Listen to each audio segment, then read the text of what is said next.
Ranking up can be a difficult thing, especially when trying to get out of a lower elo. While self-improvement is the only reliable way of permanently and deservingly increasing your rank, there are a few things that players are plain and simply not aware of. Sometimes during your learning process, it is only one crucial detail that you're missing, which opens up improvement in so many other ways. It's kind of like saying that you're not a very handy person because you never learned how to use tools properly. Well, once you're shown how to use a few basic ones, you might learn that you, in fact, are very handy indeed and teach yourself a plethora of new interesting skills. And that's kind of what I'm aiming to do with this video. I want to teach you guys 3 basic tactics, strategies, plays, or whatever you want to call them, and hope that this helps you out improving on your own. So without further ado, let's get right into our quick tips. Number 1. Acting on opening picks. A common mistake players make is staying idle or behaving wrongly when opening up on a pick. I think most of us are aware of the usual Reinhardt shield war that seems to only function as a basic type of clash between players to see who can get their ultimates first. While initiating a push by using an ultimate is not necessarily wrong, when it comes down to ult economy, you want to make sure you invest a minimum amount of ultimates with a maximum amount of benefit. Meaning, if you open up on an ulti, then that already means that you have to watch out a fair bit more for which ultis you use from there on out. And of course, as is the nature of solo queuing, hoping that your teammates don't brainlessly waste their ultimates as well. Opening up on a pick is not only a very ult economy friendly way of engaging, it can also give your team a lot of momentum that you would have had to work much harder for using ultimates. More often than not, a single opening pick disorientates enemies as they try to reposition themselves in an attempt to not get picked off themselves. This is your team's chance to engage as a unit and overwhelm them with sheer firepower. The longer you wait with engaging after getting a pick, the more likely the enemies are to have successfully repositioned themselves, and the more time you waste not fighting an engagement that favors your team numerically. Make sure that as soon as your team gets an opening pick, you make a call out for your team to engage on the enemies, and then make an effort to look out for enemy players that are out of position and pick them off as well. This can often help your team snowball into a successful push with no or minimum ultimates invested.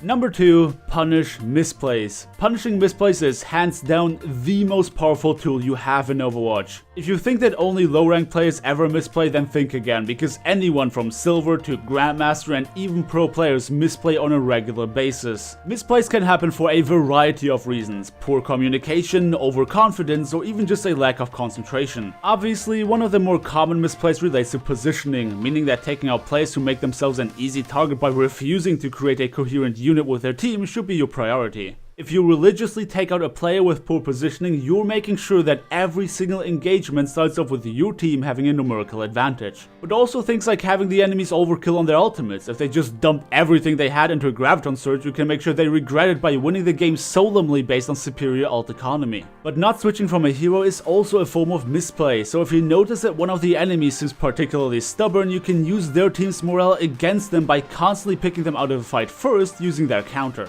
People say that the first team to tilt loses, and there is a lot of truth behind that. Say the enemies are running a Widowmaker that can easily shut down as Winston or Genji, and said Widowmaker doesn't swap despite you countering them, you can be quite certain that their team is not gonna like them stubbornly sitting on that hero. So try to learn what constitutes as a misplay and learn how to best take advantage of them. This also goes a long way in helping you minimizing your own misplays. And number 3, hard reset. Hard resetting is something that people do incredibly rarely, if ever. Even in high elo from my experience playing, but also watching players in higher ranks than my own, and honestly there isn't terribly much to say about that. A hard reset plain and simply means that your team makes its way back towards their spawn to regroup with members that have already died, to then re-engage as an entire unit. And this practice makes sense. After all, it's possible that you do not feel confident winning an engagement without the Nano Boost Dragon Blade combo that you prepared and your Ana has already died. But more often than not, it's just nonsensical to re-engage into a 4v6 or any sort of engagement that is unfavorable for your team. But if it makes so much sense to do it, then why is it such a rare practice? Actually, for very simple reasons that I even already mentioned. The most common one would be poor communication. Nobody made the call out to reset, so nobody does it. Or again, overconfidence. Often a single player feels like they can take on the world using their ultimate, but usually end up wasting that. Not only wasting more time before they can regroup with their team, but also making the next engagement more difficult without that ultimate. When the call out for a hard reset is made, you have to look at your current position and realistically assess whether or not it makes it a viable attempt to try and disengage. Obviously, a Lucio speed boost is very helpful in pulling the entire team out of a nasty teamfight that I can't win. But if you're already too deep into it, it might just make more sense to run into the enemies and avoid using any form of sustain like Zarya shields or Roadhog self-healing. Dying quickly to the enemies can make more sense than trying to get out, failing and dying after all. Obviously you want to avoid feeding ultimate charge wherever possible, but sometimes you also have to think about the timer. And that concludes today's video with 3 things that you should do on ranked. So make sure you take advantage of opening picks, look out for enemy misplays, and have your team regroup when the fight is already lost.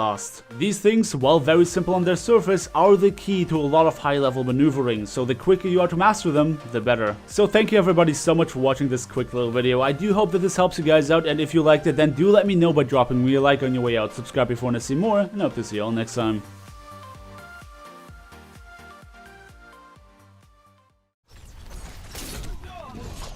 Can I stop getting one shot? I'd really appreciate that. But I just want to play this game, man. No, dude, you need to die for our sins. God damn it. You're Oh, our Jesus. robotic. You're Zenyatta, dude. You're fucking Jesus. Now that you mention it, you're not wrong.